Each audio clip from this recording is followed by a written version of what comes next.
Yeah, all good. Thank you. All right, okay, hi.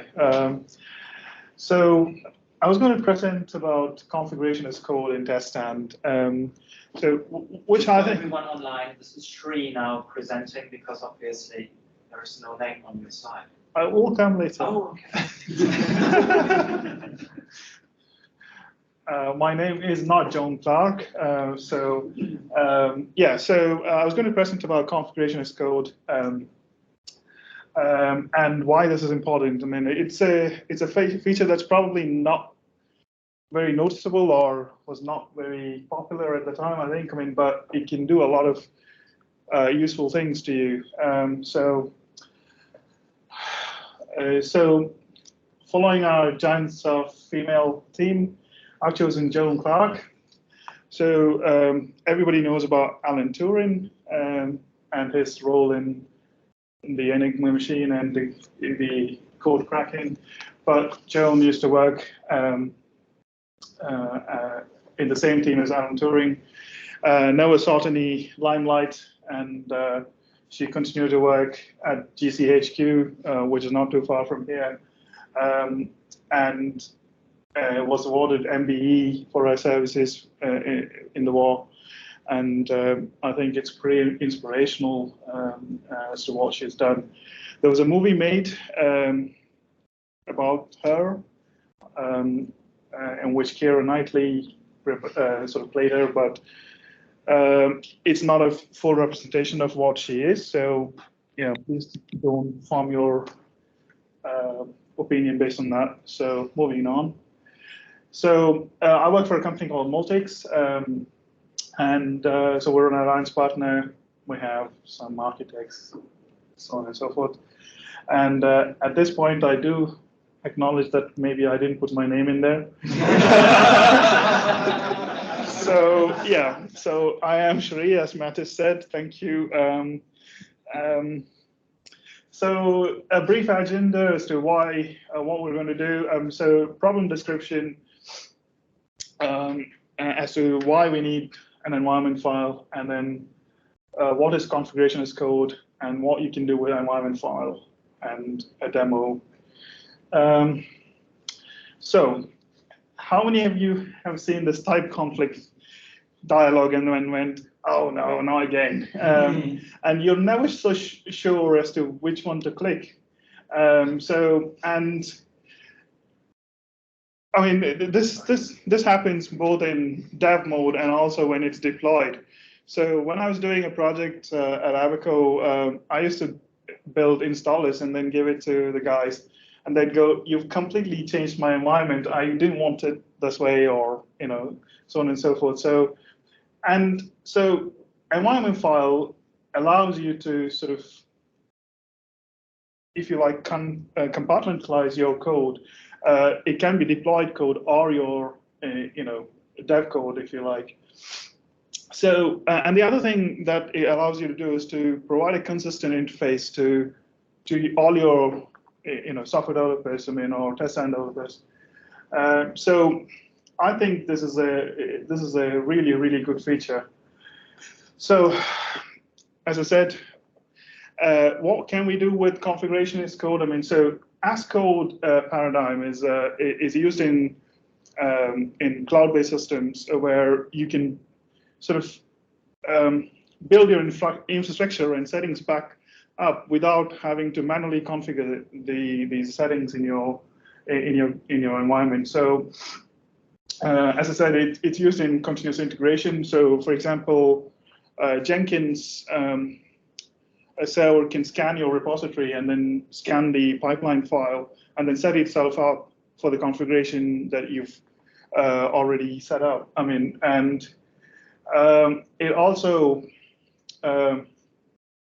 it treats your configuration as versioned artifacts. I mean, so which means that it's part of your source code control system. And so if your PC gets corrupted for some reason, then you can sort of rebuild this pretty easily. So configuration resources are stored in the source code control alongside the project. Brings benefits of source control to TestStand, and obviously saves time and then headache, and also I think more importantly is consistency, that you can always know for sure that you're going back to the setup that you were in before. And as I said, it sort of tries to put a boundary around your project. I mean, so which means that you're not affecting somebody else's code or another project in any way. So as I said, so this could be a typical project. I mean, so there's a UI, the code modules, configuration, and then we have something called a TS environment file, which basically sort of keeps track of all of these things, and then that can be stored in any source repository. I mean, here are just three that is common, really. And so, how do we start with the environment file? So in station options, in the configure menu is a configure environment option, which brings up this dialog here. The environment path allows you to specify the environment path. I mean, so in this case, I mean, so we've got a repository folder, and we have a subfolder called environment, and the name of the environment file is specified there. And by default, this comes up as an absolute path. I suggest that you use a relative path to your environment file, so which means that you can reference everything based with respect to your environment file. So in this case, I mean, so you've got common app data, public, and local app data. But the other thing that you can do is to optionally select your global settings and also local settings. I mean, so you can pick and choose what you want. Yeah, you can pick and choose what you want based on your project requirements. So, and yeah, once you set up the once you change the environment, you need to restart it, because it completely changes the TestStand environment. So it allows so it needs a restart, and then if you do an API call to engine and get environment path, if we have an environment set up, then it returns that value or an empty string if you're still using the global environment. So and there's another TestStand path call, which will allow you to get the global config, and so if need be. So how do you switch between environments? So you can use a CLI or command line option with the /env switch, and then specify the environment file. So if you can see here, not very clearly, but you can say /environment after your sequence edit.exe, and then specify your environment file, and then that will start up your environment TestStand in the environment that you want it to. I mean, so which means that you can have multiple icons or multiple command line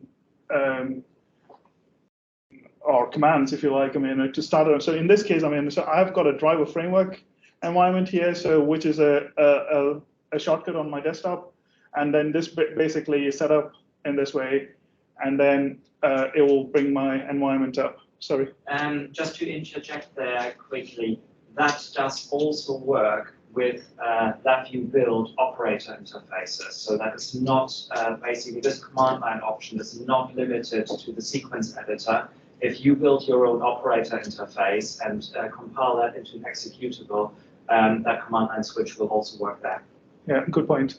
Yes.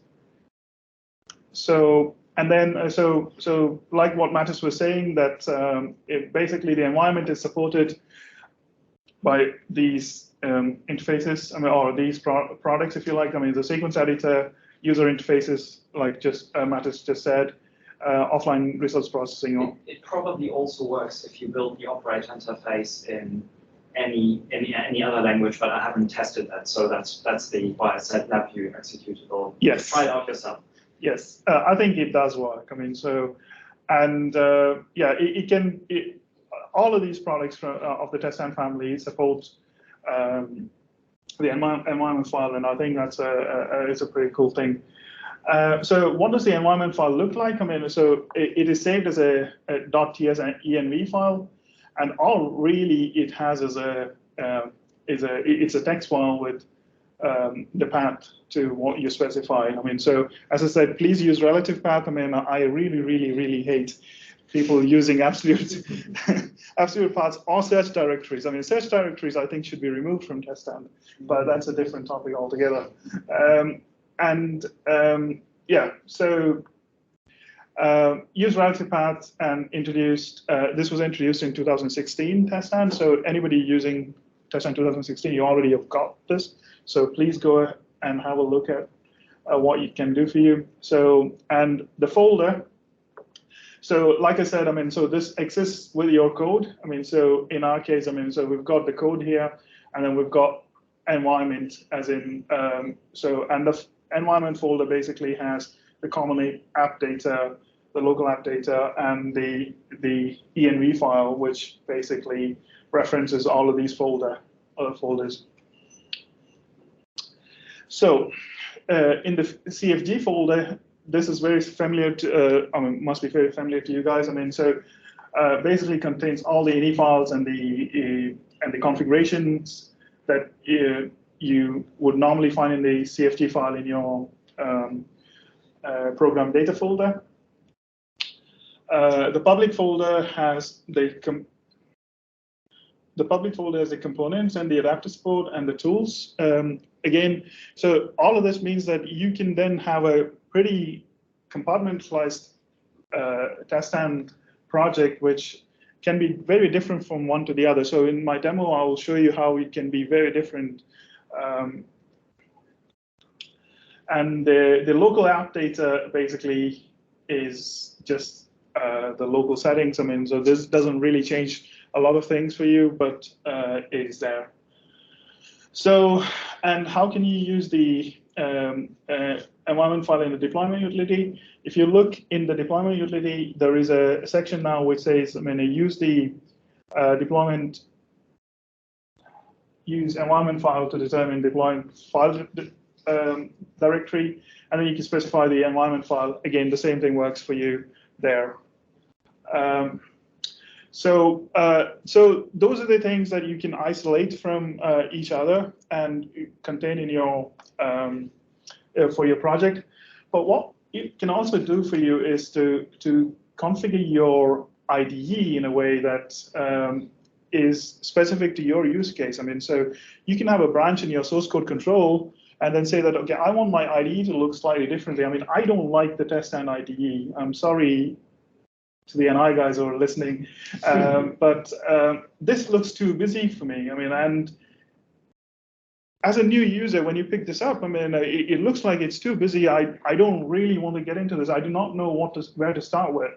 So, I mean, generally what I have come to do is to sort of customize everything that that is displayed on my IDE, and then I sort of transform it into something simple like this. I mean, so when a new user gets hold of this, I mean, this was a bit more. It's not a lot of improvement, but it looks much cleaner. It has a ribbon-like interface or a bigger icon, and so once this is done, you can then save this as a screen configuration, and this then gets saved into your common app data CFG sequence editor. I mean, so again, this can be part of your environment file or your environment configuration, which means that again, when I click on the icon, it brings me up the project with the right sort of settings for my project. I mean, so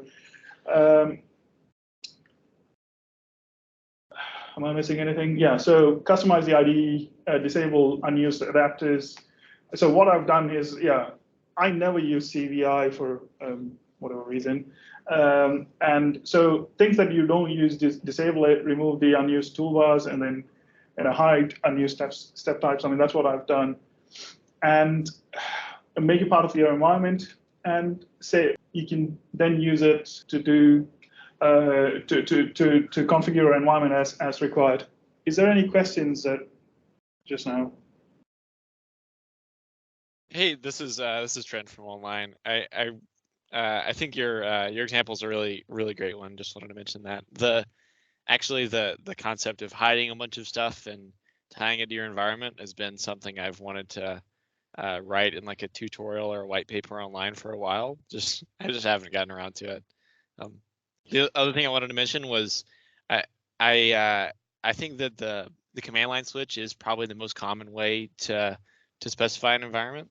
I also wanted to mention there is an API for it, so it's very like little known. It's kind of deep in the TestStand help. I've posted about it on the forums a few times. But there's a class in TestStand called engine initialization settings, and in that class you can actually specify what environment you want to use. So kind of the benefit here is if you want to have an operator interface that has a hard-coded environment, and like you don't necessarily have to have the shortcut with the command line flag in it to get it to work. You can hard code an environment into an OI if you only ever want it to run in that environment. That's good to know. Yeah, I mean, like again, I mean, so this is one of my bugbears about TestStand, that some of the API things are buried inside, and you don't really know, or unless you really want to do something, you have to explore and then try and find out. I mean, so. And this is not a criticism, I mean, but because it's a vast API, and I can see that you guys are making a difference in improving the documentation. But yes, I mean, so I hope that user groups such as this would help. I think it's a very valid criticism, and it's something that I'm definitely giving that feedback to the documentation team. It's something that we're definitely making improvements, but for I mean, honestly, for kind of more niche things like this, right now, legitimately one of the best ways to get help is to post on the forums, because I mean, I watch them. I mean, pretty much the entire R&D team also looks at it. So if you post a kind of a unique question, there's a lot of experts on there that can post back and say, yeah, you know, here's the way to do this, or probably somebody from NI will reach back and say, sorry, there's no way to do this. We'll take it as feedback or post it on the idea exchange. Thank you. So yes, I mean, environment files are brilliant, but again, I mean, there are some limitations, as you can imagine. Question here. Does the TSN file also remember and restore custom step types attached to that environment? Oh, good question. Yes, it does. I mean, so I was going to show that in my demo. You can set up your complete environment with that. So yes. Would that include template steps as well? Yes, that is true. But then there is a bug in 2017. I'm not so sure if the 2019 is fixed. I mean, so the local version of 2017 does not get updated with templates. I mean, so, and I acknowledge that this is a problem, and there will be a fix soon. So, yeah, as I said, so if you're using multi-byte strings, I mean, then you can't have one environment with multi-byte and the other one as default. User management cannot be compartmentalized, if you like. I mean, so that's global. Remote engine is not supported, and you can have simultaneous execution of two different environments, but there are some things that are shared, so you need to be a bit careful. And you can't run two 32-bit environment and hope that there is a 64-bit environment running, so that doesn't work. Okay, nobody got that joke, sorry. And yeah, if you have any questions, I mean, so this is part of a short presentation.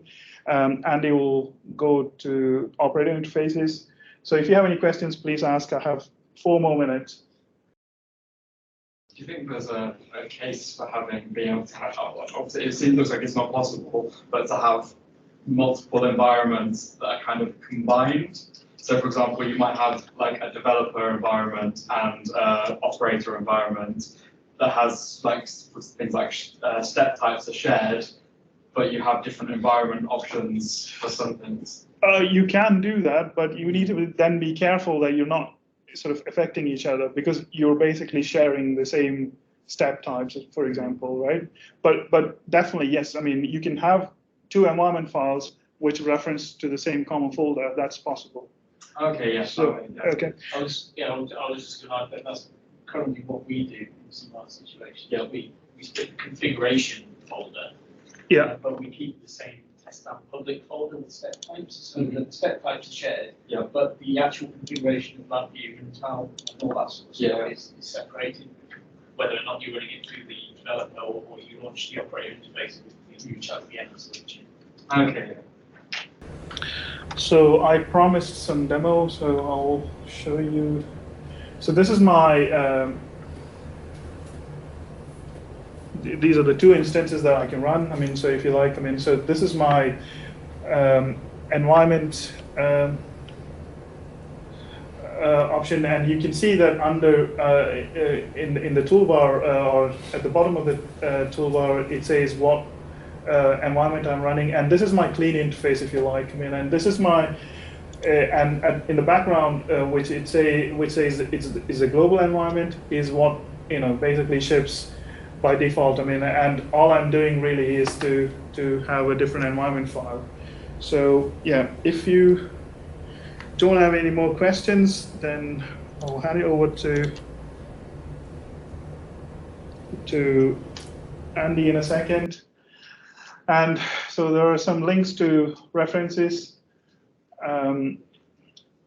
And see you at GDevCon 2 if you guys are coming. And there's another forum that may be of interest to you. So the NI Aerospace Forum, a lot of us here are from the aerospace industry. So it's in Birmingham on the 5th of November. And thank you.